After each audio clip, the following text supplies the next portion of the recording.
welcome. Thank you very much for joining us to celebrate the 20th anniversary of our charity, Shared Interest Foundation.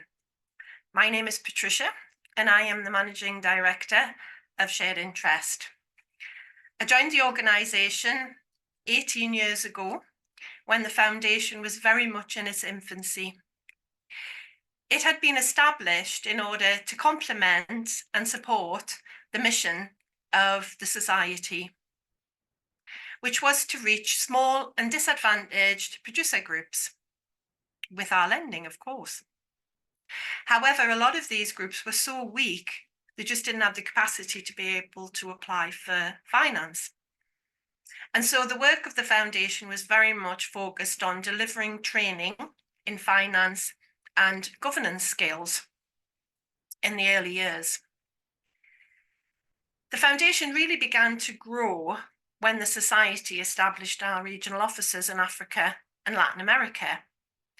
This enabled local people to talk directly to cooperatives on the ground to try and identify the real need.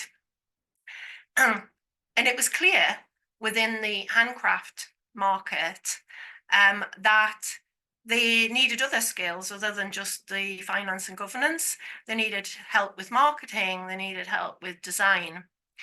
And so the foundation moved to working in building sustainable businesses.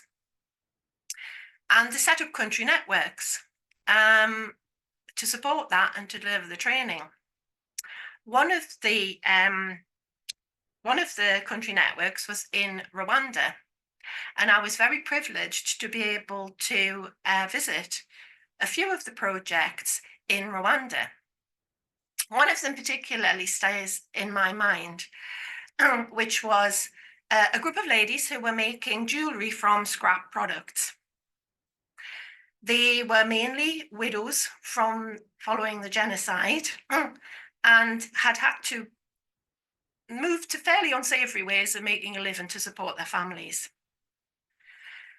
They made very, very good looking jewellery, but the work that the country network had done to help them establish the business had not only provided them with an income to help feed, educate, clothe, and send their children to school, but it had given them back hope for the future.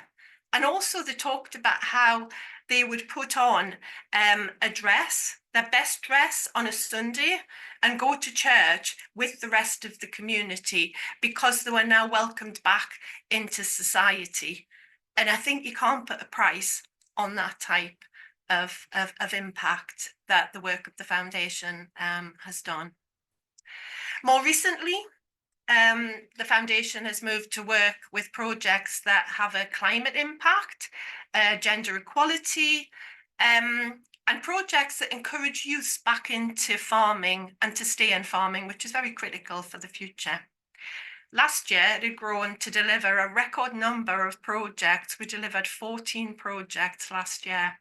So everybody connected to the foundation over its 20 years should be very proud of its impact. Colleagues past and present, project partners, everyone who's provided funding for the organisation.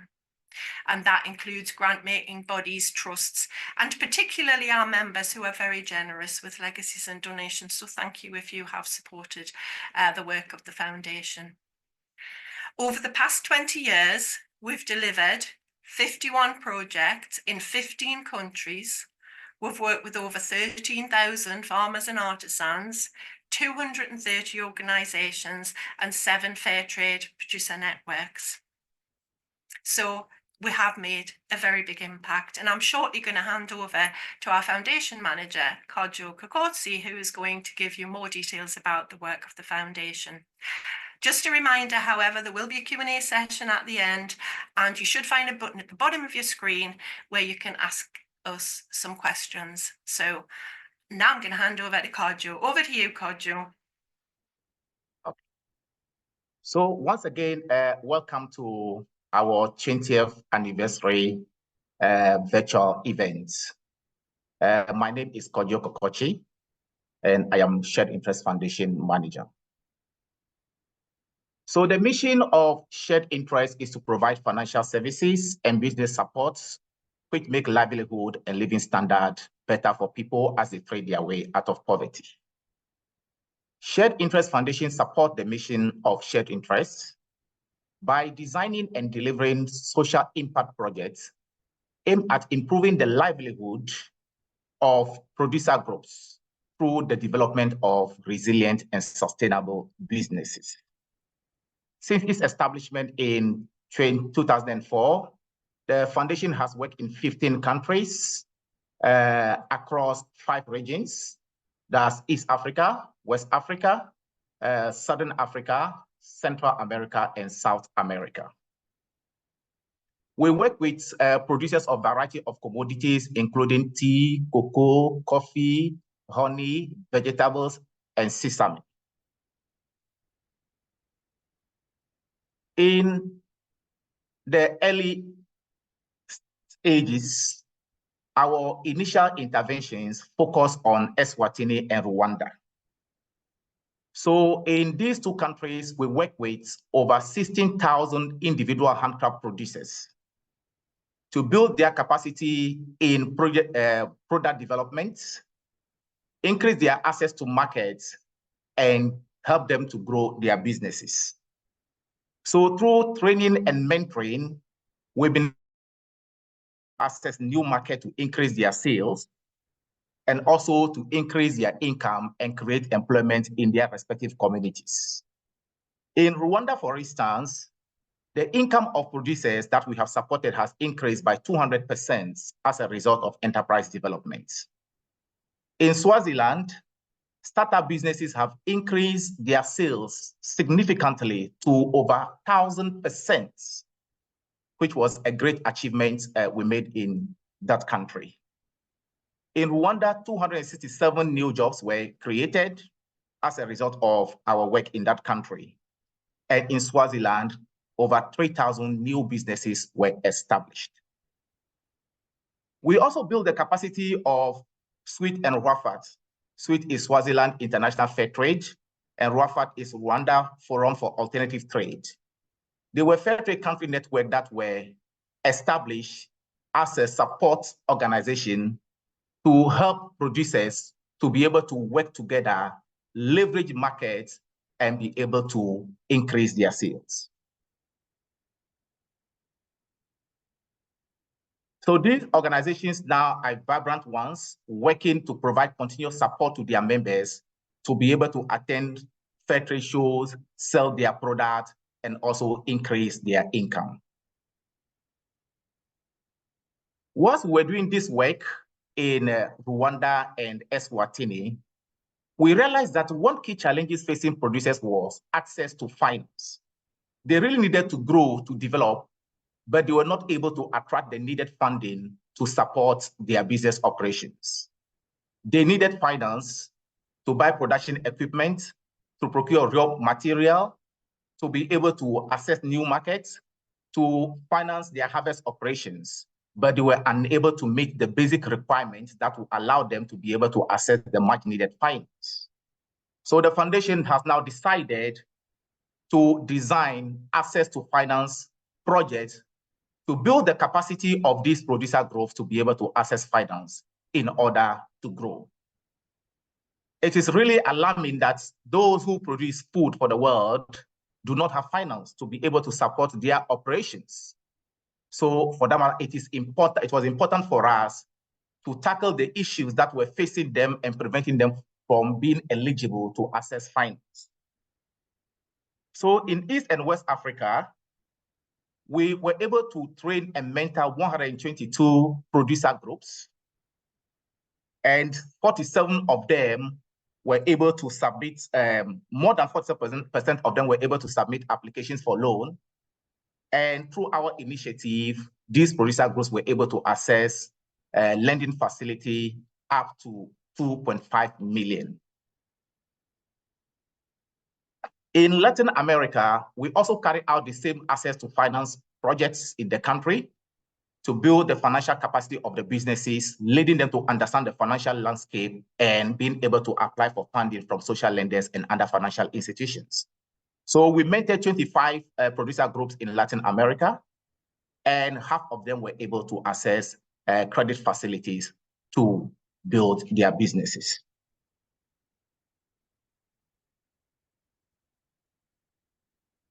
Over the past 5 years, we have now focused our project on 3 thematic areas, which include development of sustainable enterprises, empowering women and youths, and building climate resilience.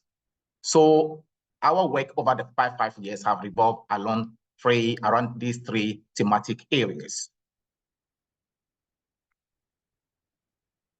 Enterprise development is key to drive economic growth and social development. So when we are able to support producers to build very strong and resilient enterprises, they are able to create employment in their communities, they increase the income of their producers and workers, and they are also able to contribute to the development initiative in their respective communities.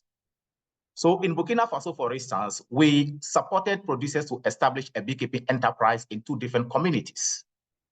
The next speaker is going to provide details of the impact that this Bee for Business enterprise has made in the life of the producers, so I won't go into the details.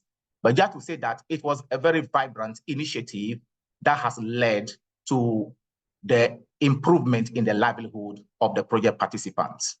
The enterprise is now self-sustaining, and these women are progressing to even carry out other businesses from the income that they are making for the sales of honey and contribute to the development of their community.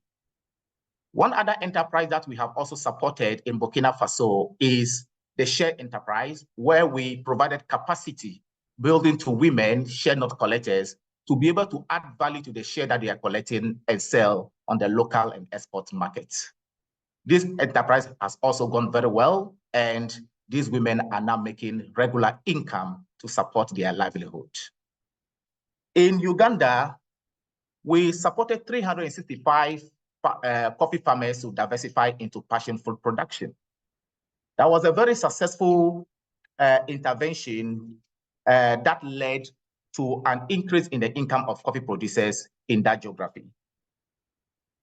After the first year of project delivery, they made their first passion fruit harvest, and they harvested 4,500,000 passion fruit and make a total sales valued at £96,000, which was a significant achievement made by the group.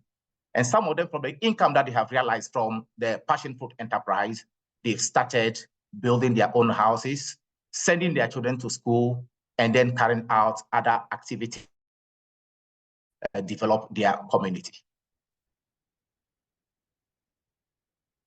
The second thematic area of our work stream is empowering women and youths. Youth empowerment is very critical to the sustainability of the value chain. It is important that as we continue to provide support to producers, we also focus on investing in the next generation of farmers so that they can take over from the older generation.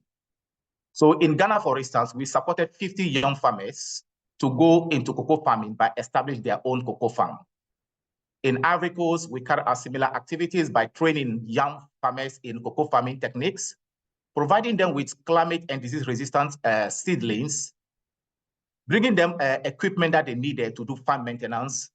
And in October last year, they made their first harvest, which was a good harvest, and then they are all happy.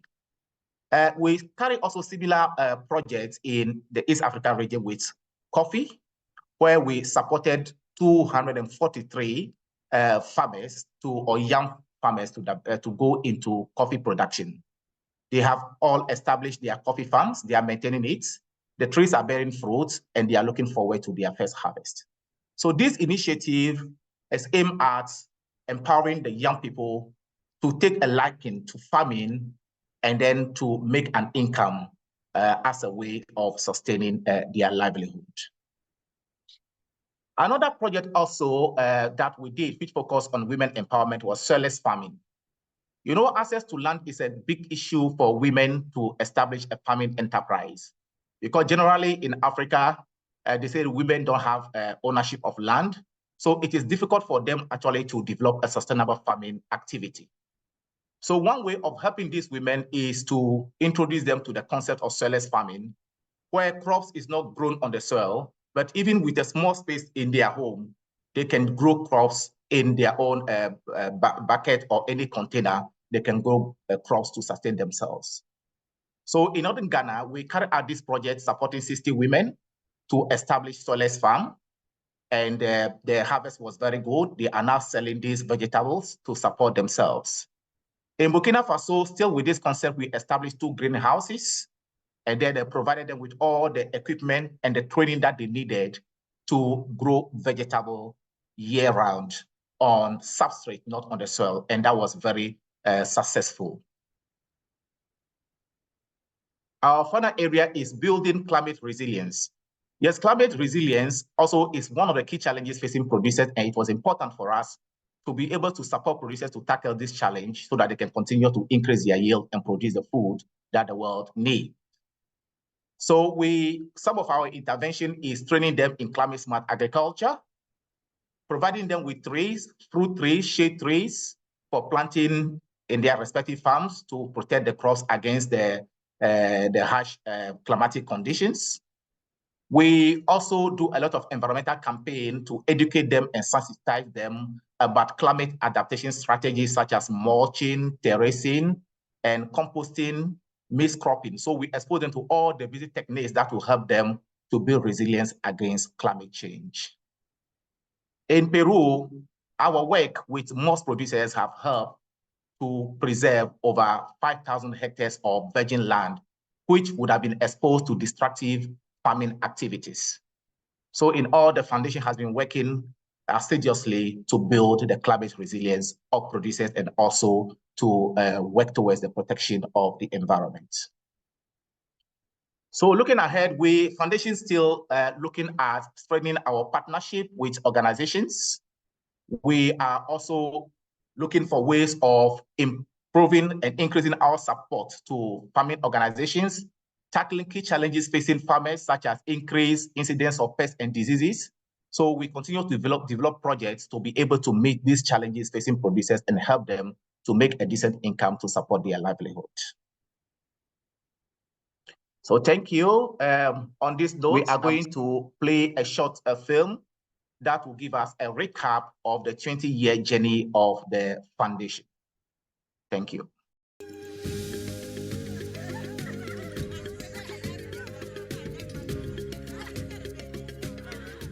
My name is Patricia, and I am the Managing Director of Shared Interest Society. Shared Interest Foundation was created to support the mission of Shared Interest Society. Through partnerships and in-country support, the Foundation delivers essential business and financial skills training in order for the producers to be able to access much-needed finance. In the early years, our projects focused on sub-Saharan Africa in building financial capacity and country networks to help artisans develop their businesses. Once it was established, we started to work in Latin America with the Small Producer Network, working with over 25 organisations, building governance and capacity training. The foundation really began to grow when the Society opened their regional offices. This gave local people the opportunity to talk directly to farmers and artisans and identify the needs on the ground.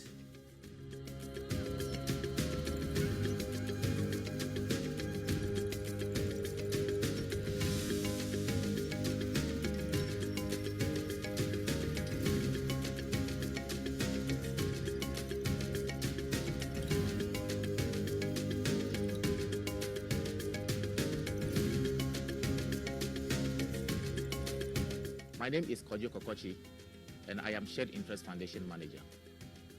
In recent years, our projects have focused on enterprise development, empowering women and youths, and building climate resilience.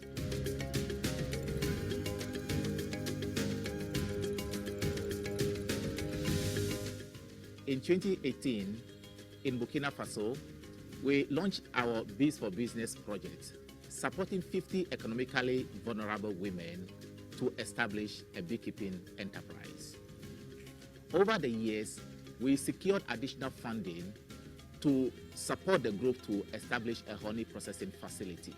The enterprise is now self-sustaining and being managed sustainably by the community.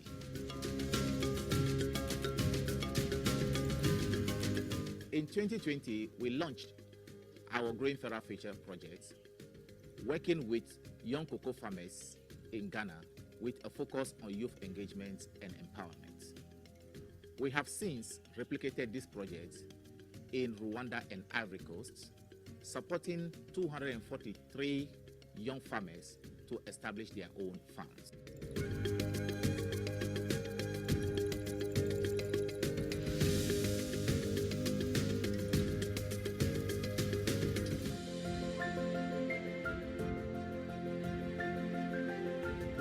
Amena ni Joel Njike ngali mulimi ow'omwani na matunda.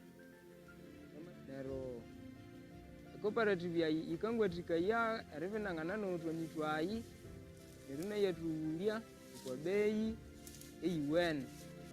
Nero kandre cooperative ya yeyo yabirituwaticha revenangana eriongera takateleki wene nimulengesha ribitukaisha ndramu yo.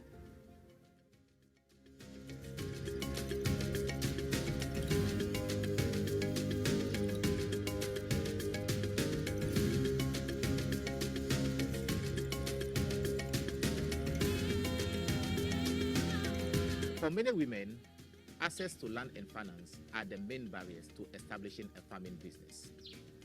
One project which has successfully navigated this challenge is soilless farming. It uses locally available material in place of soil, requires less water, and can be practiced all year round. Nous ne pouvons pas dire que nous sommes les pionniers culture hors sol sur le gaffré dans le Burkina Faso. Et surtout à Bobo-Guirassou, on est le pionnier pour faire ce culture hors sol. Ça a changé, ce que je venais vous dire avec ce don-là, que nous sommes, le gouvernement nous a reconnus et beaucoup de gens sont venus nous rendre visite. Donc ça a changé notre vision de vie. Le travail, ça nous a vraiment donné la force et ça nous a donné le courage. L'espoir perdu, la Fondation est venue nous redonner cet espoir en nous donnant, en nous dotant de 2 grands serres. Là où nous sommes actuellement, avec le fourrage que nous avons ici, nous avons de l'eau, nous avons nos 2 serres qui nous servent de jardin. Donc l'espoir perdu est revenu. Over the past 20 years, we have delivered 51 projects in 15 countries, reaching over 13,000 farmers and artisans, 230 organisations, and worked with 7 fair trade producer networks.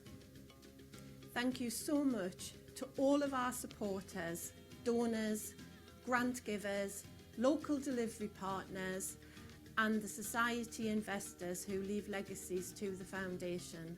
Without you, we wouldn't be able to deliver this vital social impact.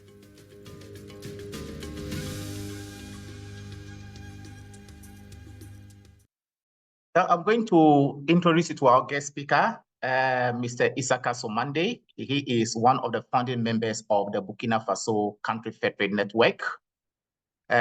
He is going to talk about our project in Burkina Faso and the impact we have made in the life of individual producers in that country.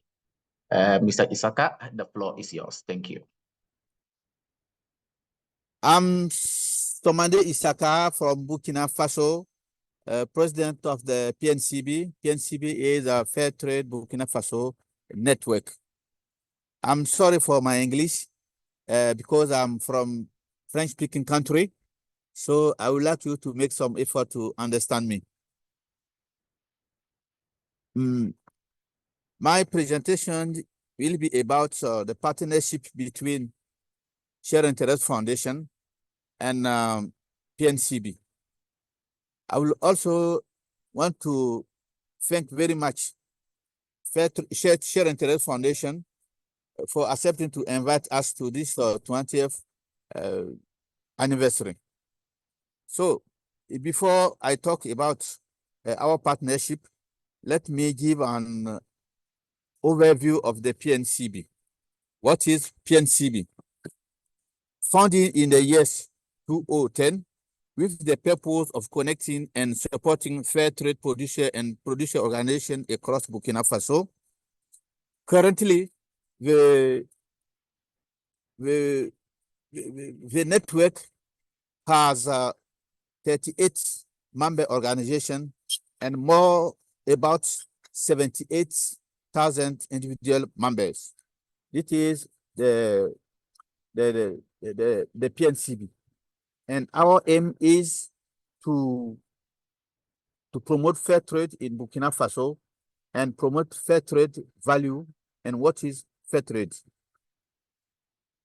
Now I'm going to speak about our partnership, the partnership between PNCEB and Share Interest Foundation.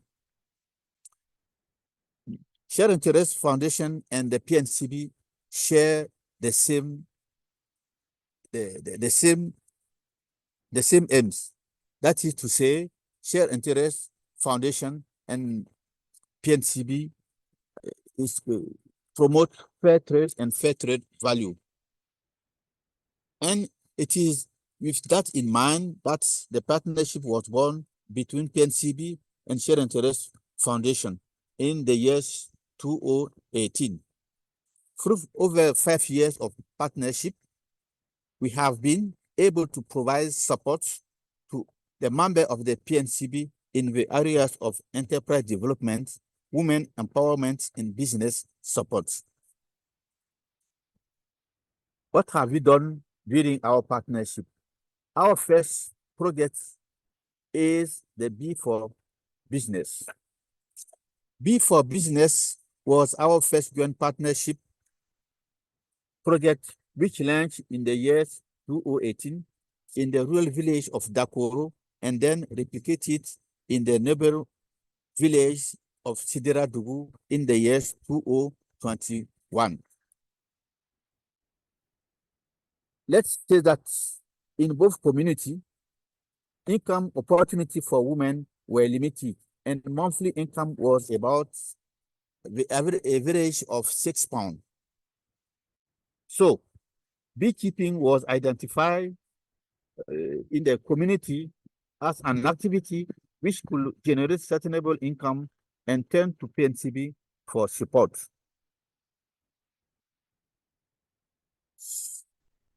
So what have we done during this project? So through the projects, 125 women received training in modern beekeeping technique and agro-business skill, tool and equipment, including 550 modern beehives. Two beekeeping enterprise established and was supported the group to access market for both the honey and the wax. So that is what we have done for the bee for business in the two communities.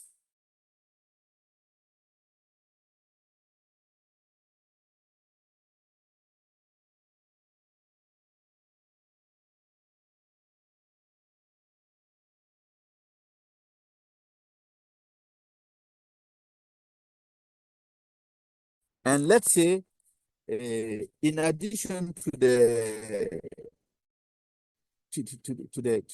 beekeeping enterprise, Share Interest Foundation in the years 2022 secured additional funds to increase the support provided to the group in Dakoro through the installation of the solar panel.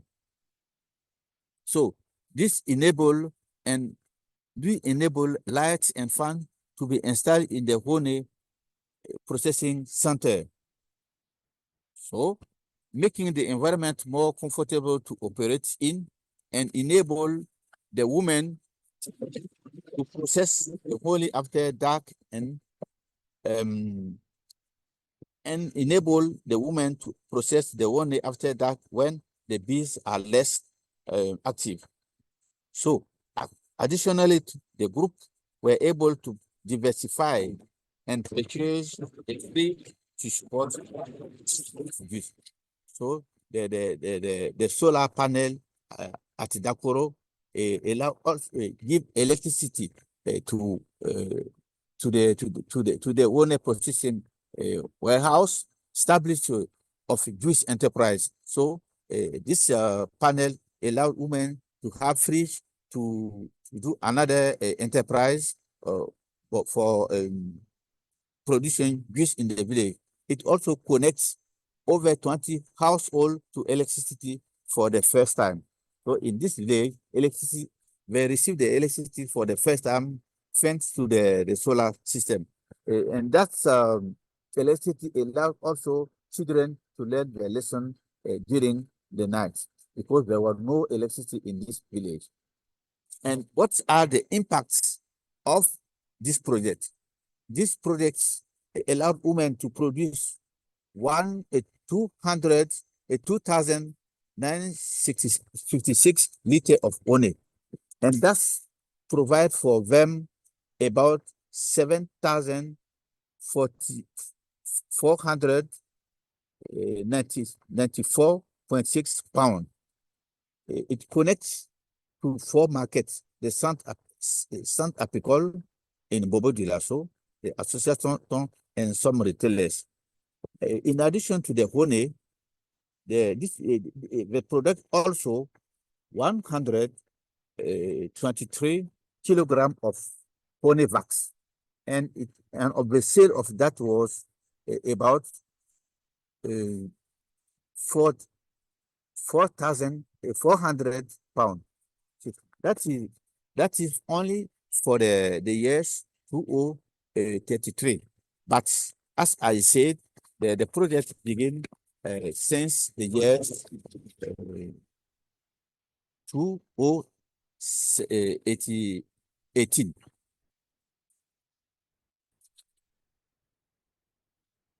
In addition to the beekeeping business in the 2 communities, we also have another project from Share Interest Foundation, which named She Agro Processing.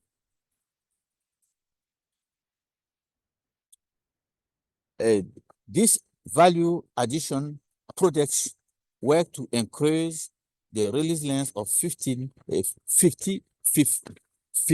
female sheep butter collector through the provision of agro-processing training and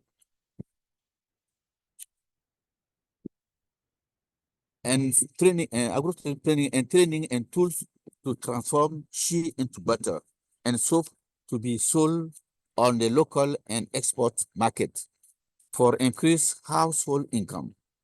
10 women were also supported to produce sumbala, a popular local spice made from the seed of the nere, which is rich in protein and dietary mineral. So this project allowed us to train women, 50 women to the production and give them production skills in order to allow them to produce, to transform the shea nut to shea butter and transform the butter to soap and also sumbala.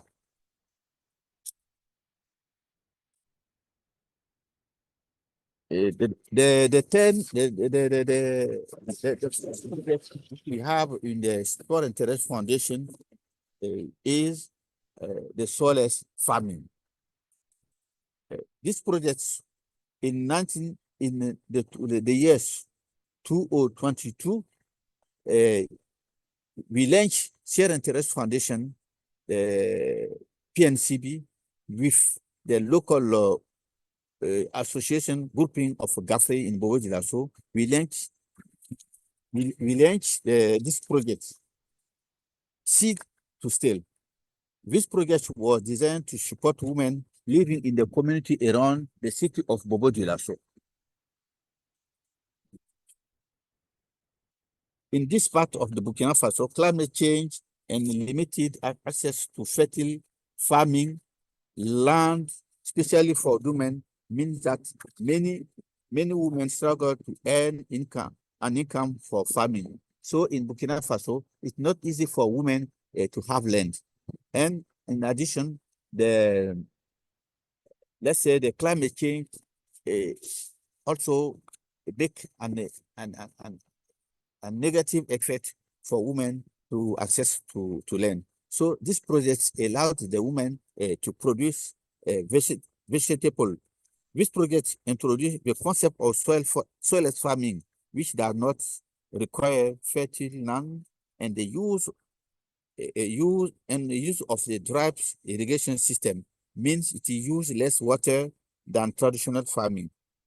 So in this project, the project allowed women to have a greenhouse where to produce vegetable to be sold in the local market, and 200 women were trained in soilless farming methods. 15 women were also supported to grow vegetable at home to increase family food.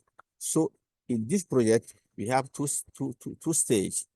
The first is about 200 women benefit the project, and also 30 women receive individual material to produce to practice the soilless farming at home. So this project become a place where official people visit. So in the years in February, the years 2030, the Ministry of Solidarity and Humanitarian Action and many partnership with institution, university, development, training center visit this place. So the total production of vegetable was about 60 kilogram. That sold value is about 5,671 pounds. And we have produced in these areas vegetable like cucumber, tomatoes, chili pepper, and so on. And many customers, local restaurants like Restaurant Danka and Mande, the University of Bobo-Dioulasso, its restaurant, and another local traders. So let's summarize the impact of the impact of the different projects support by Share Interest Foundation to the member of the PNCEB. We have social impact, economic impact, and environmental impact. More solidarity. So in the social areas, more solidarity between women. A beekeeping activity that was since reserved to men is no longer so. Women are more valued in the family and community because they have an income generative activity. So in the past, in our community, the beekeeping activity was reserved to only men. But thanks to this project, we realized that everybody in the community knows that women also can undertake these activities, and also increase the value of women in the society because they have an income activities. And we have also the availability of products closer to home. In goods, we have good product thanks to the soilless farming. This site, the site of the soilless farming become a place of school and learning, because university students and so on come there to learn about soilless farming. So it becomes a place of schooling and learning. And in the economic impact is that the product provides income to women. They contribute to the family expense and are no longer entirely dependent to the husband, because in the past, since women have no income activity, they depend entirely to the women, to the men, when they need some money to buy soap or and to give to the child to go to school. Women are obliged to ask from the men. But since we have an income activity, we are no longer obliged to ask from the men. And the third impact is the environmental impact, because because of the production of honey, shea butter, and sumbala, the trees are protected, and this contributes to mitigate the effect of climate change. As I have said at the beginning, I'm from French-speaking country, so my English is not clear like English of Harriet or Mr. Kodio. So thank you very much. Thank you very much. So we have some time now to answer some questions. So please, if you do have any questions for either Kodjo, Patricia, or Isaka, you can put them in the Q&A box, which you should see at the bottom of your screen. But we'll start with just a question for you, Patricia. So what factors do you think have been key to the continued success and growth of the foundation over the past 20 years? You are muted. Sorry about that. I thought I'd unmuted myself, but two places to unmute. Sorry about that. So I think without the link with the society, it would have been very difficult. As you're well aware, it's a very challenging environment for charities to be raising funding, and so we've had lots of generous donations and support from our members over the year, the society members. But I also think at the beginning, 20 years ago, there were more available grant making bodies, and so our foundation was usually successful in getting money from the Big Lottery Fund and Comic Relief for more than one project, and the strategy of those organizations has changed and moved away from the sort of international development work that our charity is focused on. But I think certainly we've had a lot of support from trusts, and I think because it's linked to the work of the society and we can prove that we know and we've researched the needs on the ground, I think that does give us a huge benefit. But as I said earlier, thanks to everybody who has supported the foundation over its last 20 years. Mm-hmm. Thank you. So this is a question, I think, for you, Isaka. So maybe Kodjo can help. But it's about what is the medium, or what are the materials that the vegetables are grown in for the soilless farming?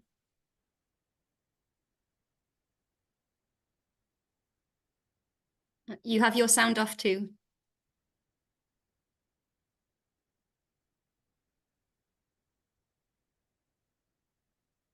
Can you unmute?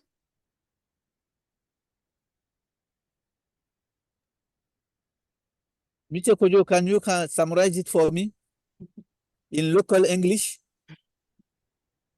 Yeah. So the question is, in what is the material used to give the support to the plants in the container? So that's what we call the medium. So generally we use sawdust, we can use cocoa peats, we can use granite or peanut cocks, just to provide the structural support to the plants. In terms of nutrients, we do add organic liquid fertilizer, which provides nutrients to the plant for its growth. Yes, I think it is that. Excellent. Thank you both. Yes. Yes. So another question for you, Isaka. You mentioned that PNCEB has 38 members. Have you seen that or have you observed that the needs of those members have changed over the past, say, 5 years? And how have those needs changed? It says that we have 38 members. Yes. But in the beginning, at the beginning, we had 18 members. But by the beginning, we have 18 members, and today we have 38 members. So the membership is increasing. And at this moment, we have some organization who want to be member of the PNCEB. I don't know if I have understood the questions. So some of the challenges that your members face, how have those challenges changed over the past year? The challenge, okay. We have many challenges.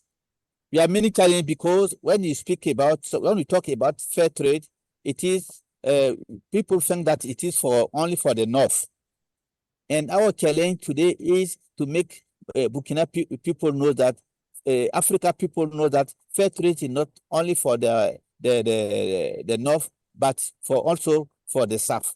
So we are working to make it known by our government, because fair trade is not known as an opportunity for the development. So we are working today to make fair trade known in our country, in Africa, and by our government. You see, there is a tax. When we talk about fair trade, we have what we are calling the premium. The premium in Burkina Faso today is taxes because there is a confusion between premium and benefit. So our challenge is today to make fair trade well known in Burkina Faso. Also, fair trade markets, fair trade buyers. In Africa, we have no fair trade buyers like in Europe. So we are working to make fair trade market in Africa very wide. Thank you. This is some challenge which we have today. No, And yes. No, continue. Sorry. No, that is some challenges, but we have many challenges. But we are trying to overcome the challenges. Thank you. No, it's a very interesting response. So Kodjo, a question on kind of sustainability and how we build sustainability mechanisms into our project design. So maybe you could give some examples of some of the mechanisms that we do incorporate to know that once our project ends, the activities on the ground can still continue. Yeah, thank you, Harriet. Sustainability of our project starts right from the project design stage. So we do not design and deliver the project before we think about sustainability. Right from the conceptualization of the project idea, we do build in a sustainability mechanism. So one way of achieving that is to give greater ownership of the project to the project participants. So the project participants have to take part in the design and the delivery process so that they can have a sense of ownership of the project. So it wouldn't look as if it is a foreign project brought to them, and then later we will think of a way of designing how it will be sustainable. So right from the word go, they are all involved in every stage of the design of the project. So there's a wide consultation, a participatory approach that we use to ensure that they feel greater sense of ownership over the project. That is one way. And also in the delivery process, we make sure that the country network or the organizations that these producers belong to also take part in our training. So we build the capacity of the fair trade country network, the cooperative or the producer groups, so that after the end of our support, they will still retain the knowledge and the ability and skills to continue to provide support to their members. For instance, we build the capacity of extension officers who belong to the cooperative, give them knowledge and skills and ability to be able to continue providing extension services to their members after the project is ended. So these are some of the mechanisms that we build into our project to ensure they are sustainable over time. Thank you. Thanks, Kojo. And then this is probably another question for Isaka. So we have a question on the income change for the women beekeepers. So at Decoro, you might not know the exact change for now, but maybe you could talk about some of the impact on their lives that the increase in income has had. So maybe some activities that they are able to do now because they have this income that they were not able to do before the project was implemented. The question is to Isaka or to Mr. Kojo? To you, Isaka. You said that I said that the beekeeping project allowed women to have income. Yes. And yes, through the income from the beekeeping activities, it allowed women to have another activities. So the women of this group use the income from the beekeeping activity to do another activities, such as buying I don't know what to say, millet to sell. We do also another activity. We have the activity of the production of sesame and moringa, and these two activities allow also women to have another income activity and have money. So the beekeeping activity allowed women, and this activity encourage another woman to do the same. As I said in my presentation, formerly beekeeping activity was reserved only to men. But thanks to this project, the community knows that this activity can be also undertaken by women. So the beekeeping activities allowed the other women which have not benefited the project to do another activity since such like beekeeping. I don't know if I understood and I have answered your question. No, you have done. And I remember as well from in the early days after the beekeeping activity started, a lot of the women purchased bicycles to help them travel around. So small things like that they've been able to buy for themselves to just improve their Yeah, and they contribute also to the school fees of the children. Mm-hmm. Great, thank you. And I think we've probably got time now just for one final question, which I would put to Patricia. And so just generally, I think, what are your kind of hopes or plans for the future of the foundation?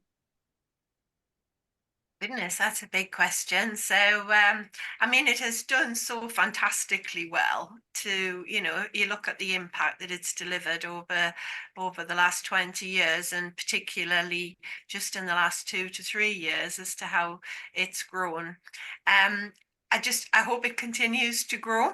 I hope we manage to attract some more funding. We know that climate impact is the biggest risk to all of the farmers and artisans as we move into the future. And I think there's some amazing work and some amazing projects, some very innovative projects that we've got in the pipeline. We just need to be able to provide or find the funding to support those. Some of them being, I think, critical to support farmers being able to continue to grow the crops that we all need going into the future. And we are obviously the society is heavily invested in coffee and cocoa, but there are so many farmers rely on those products for their livelihood. So I would hope it goes from strength to strength. And I'm sure it will, because the evidence is there that it has grown up and become an adult. So yeah, as I said, well done to everybody who's been involved over the 20 years of the foundation's history. And thank you to everyone who's donated and provided funding. Thank you. So I think that brings to the end.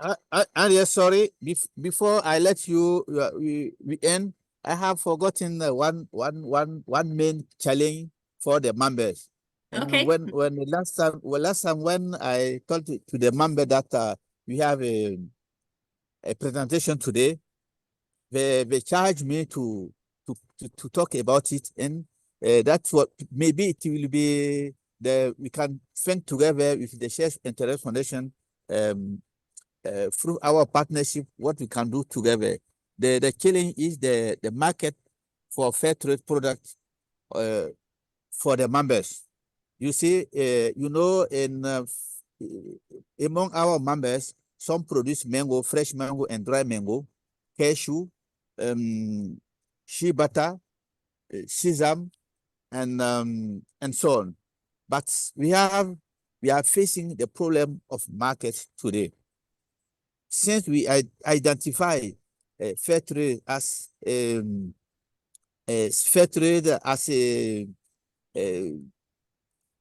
what to say? Fair trade can help us to support the development of our producer. We are facing the problem of market today, and since we are partner,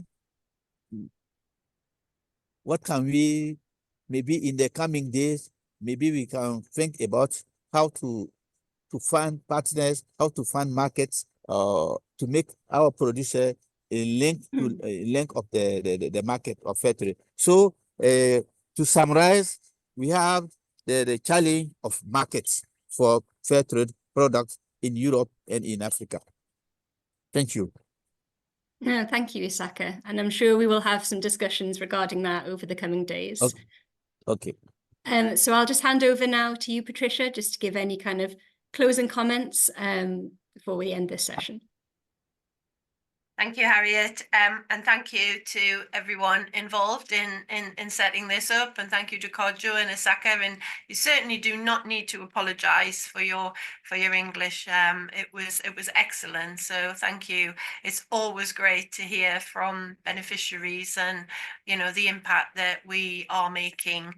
And so thank you to everyone. Thank you for coming and joining us today to hear about the history and the story of Shared Interest Foundation, and please continue to support both the Society and the Foundation going forward.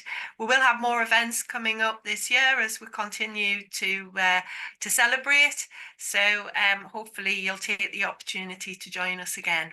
Thanks for everyone, and have a good day. Bye for now.